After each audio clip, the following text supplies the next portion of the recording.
السلام علیکم ورحمۃ اللہ وبرکاتہ۔ الحمدللہ رب العالمین والصلاة والسلام علی سید الانبیاء والمرسلین وعلی آلہ وصحبہ اجمعین، اما بعد۔ محترم ناظرین، ہم قرآن کریم کے 16ویں پارے کی تفسیر آپ کے سامنے پیش کر رہے ہیں۔ پچھلے درس میں آپ نے سورہ طٰہٰ کی آیت نمبر 114 تک کی تفسیر سماعت فرمائی تھی۔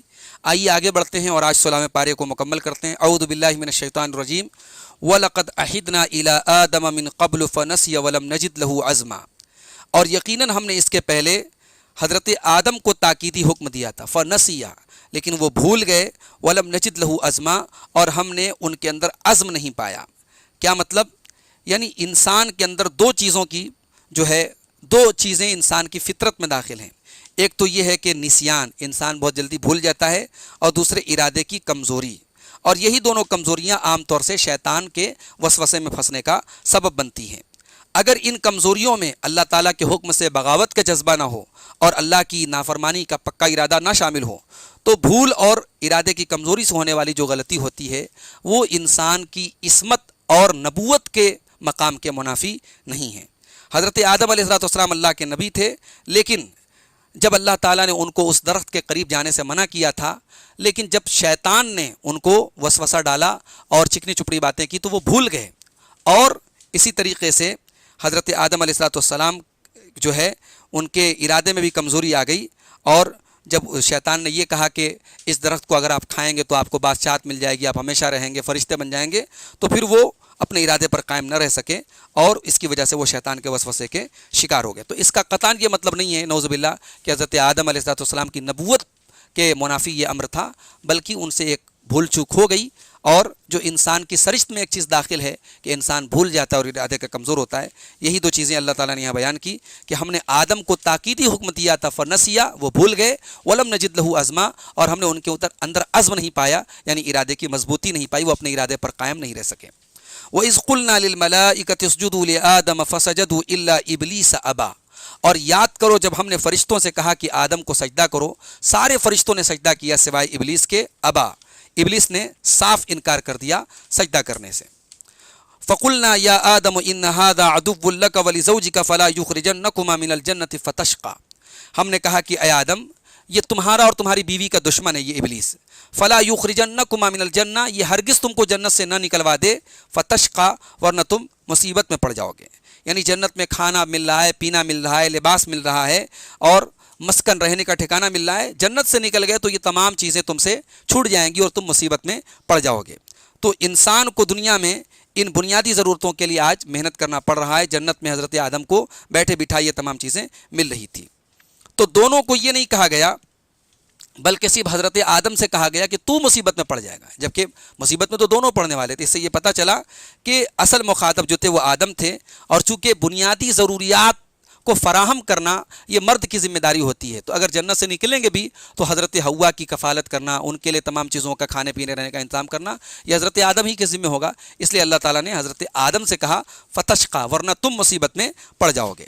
ان لک الا تجوع فیہا ولا تعرا، یہاں تو تجھے یہ آرام ہے کہ نہ تو تجھے بھوک لگتی ہے، ولا تعرا، اور نہ ہی تو ننگا رہتا ہے، یعنی ہر وقت تجھے کھانے کے لیے چیزیں مل رہی ہیں اور لباس سے بھی تو کبھی عاری نہیں ہوتا ہے۔ وَأَنَّكَ لَا تَظْمَأُ فِيهَا وَلَا تَضْحَىٰ، اور یہاں نہ تو تمہیں پیاس لگتی ہے اور نہ ہی تم دھوپ کی تکلیف اٹھاتے ہو۔ فَوَسْوَسَ إِلَيْهِ الشَّيْطَانُ قَالَ يَا آدَمُ هَلْ أَدُلُّكَ عَلَىٰ شَجَرَةِ الْخُلْدِ وَمُلْكٍ لَا يَبْلَىٰ، تو شیطان نے حضرت آدم کو وسوسہ ڈالا ان کی طرف اور کہا کہ اے آدم، کیا میں تم کو اس درخت کے بارے میں نہ بتا دوں جو ہمیشگی کا درخت ہے، دائمی درخت ہے، اور ایسی بادشاہت کا درخت ہے لا یبلا، جو کبھی ختم ہونے والی نہیں ہے۔ فَأَكَلَا مِنْهَا فَبَدَتْ لَهُمَا سَوْآتُهُمَا، تو دونوں نے، حضرت آدم اور حوا نے، اس درخت کو کھا لیا اور ان کی شرمگاہیں نظر آ گئیں، کھل گئیں۔ وَطَفِقَا يَخْصِفَانِ عَلَيْهِمَا مِنْ وَرَقِ الْجَنَّةِ، اور دونوں جنت کے پتوں کو اپنے اوپر ٹانکنے لگے۔ وَعَصَىٰ آدَمُ رَبَّهُ فَغَوَىٰ، حضرت آدم علیہ السلام نے اپنے رب کی نافرمانی کی اور بہک گئے۔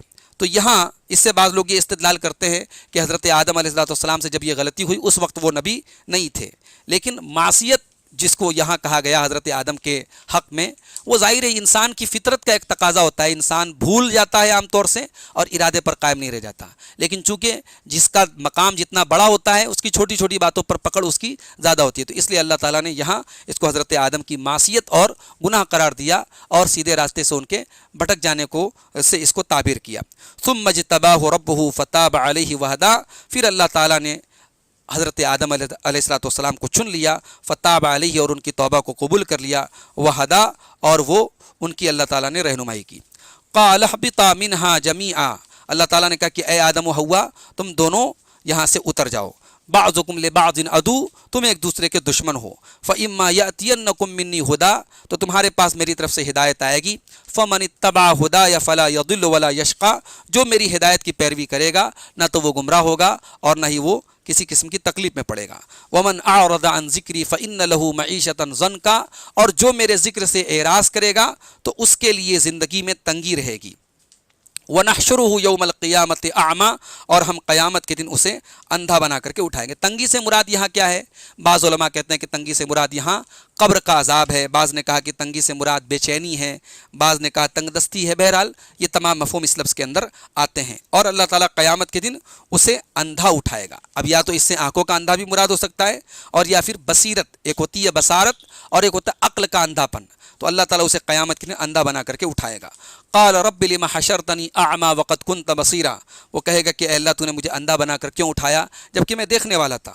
قال كذلك اتتك آیاتنا فنسیتها وكذلك اليوم تنسى، اللہ فرمائے گا کہ میری آیتیں تیرے پاس آئیں اور تو نے ان کو بھلا دیا، تو اسی طریقے سے آج تجھے بھی بھلا دیا جاتا ہے۔ وكذلك نجزي من اسرف ولم يؤمن بآیات ربی، اسی طریقے سے ہم بدلا دیں گے ہر اس شخص کو جو حد سے تجاوز کرے اور اپنے رب کی آیتوں پر ایمان نہ لائے۔ وَلَعَذَابُ الْآخِرَةِ أَشَدُّ وَأَبْقَىٰ، اور یقیناً آخرت کا عذاب زیادہ سخت ہے اور زیادہ باقی رہنے والا ہے۔ أَفَلَمْ يَهْدِ لَهُمْ كَمْ أَهْلَكْنَا قَبْلَهُمْ مِنَ الْقُرُونِ، کیا ان کی رہنمائی اس بات نے نہیں کی کہ ان کے پہلے ہم نے کتنی بستیوں کو ہلاک کر دیا، يَمْشُونَ فِي مَسَاكِنِهِمْ، جن کے گھروں میں ہی چلتے ہیں۔ مکہ والوں سے کہا گیا کہ تمہارا گزر ہوتا ہے ان عذاب شدہ قوموں کے اوپر سے، ان فی ذلک لآیات لأولی النہی، بے شک اس کے اندر نشانیاں ہیں عقل مندوں کے لیے۔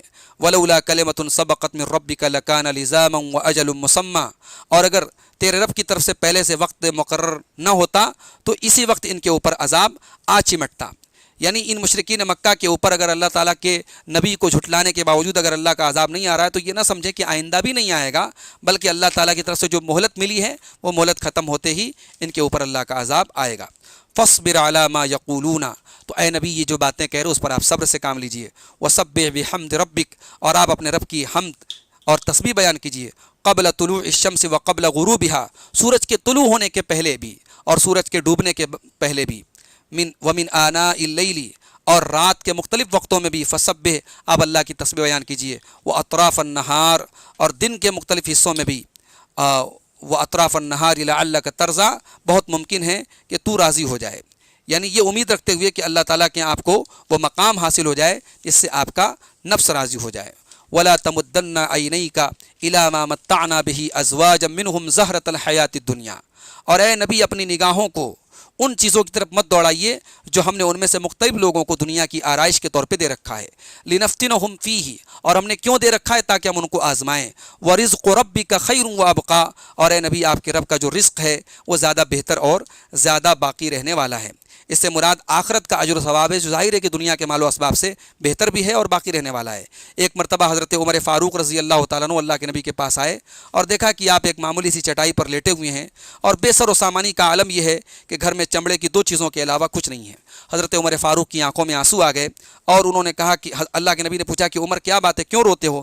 تو انہوں نے کہا کہ اے اللہ کے رسول، قیصر و کسریٰ آرام اور راحت کی زندگی گزار رہے ہیں اور آپ باوجود اس کے کہ آپ افضل الخلق ہیں اور آپ کا یہ حال ہے۔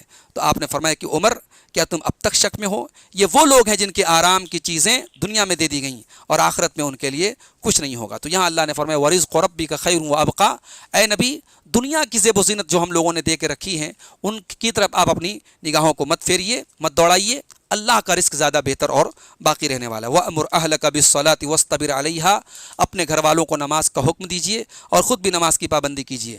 لَا نَسْأَلُكَ رِزْقًا، ہم تم سے روزی نہیں مانگتے، نَحْنُ نَرْزُقُكَ، ہم تو خود تمہیں روزی دیتے ہیں۔ وَالْعَاقِبَةُ لِلتَّقْوَىٰ، اور آخر میں بول بالا تقوی والوں کا ہی ہونے والا ہے۔ وَقَالُوا لَوْلَا يَأْتِينَا بِآيَةٍ مِّن رَّبِّهِ أَوَلَمْ تَأْتِهِمْ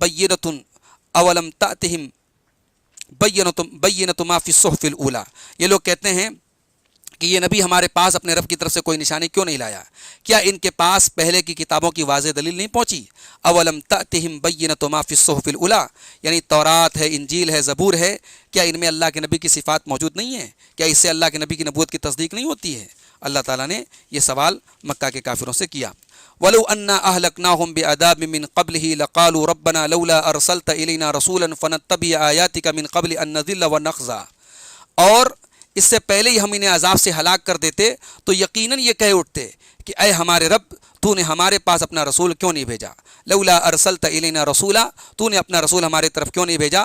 فنتبع آیاتک، تاکہ ہم تیری آیتوں کی پیروی کرتے، من قبل ان نذل ونخزى، اس سے پہلے کہ ہم ذلیل ہو جائیں اور رسوا ہو جائیں۔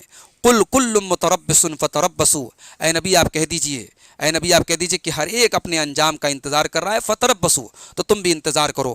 فستعلمون من اصحاب الصراط السوی ومن اهتدى، تو ان قریب تم جان لو گے کہ کون ہے جو سیدھے راستے پر چلنے والا ہے اور کون ہے جو راہ یاب ہے، ہدایت پر ہے۔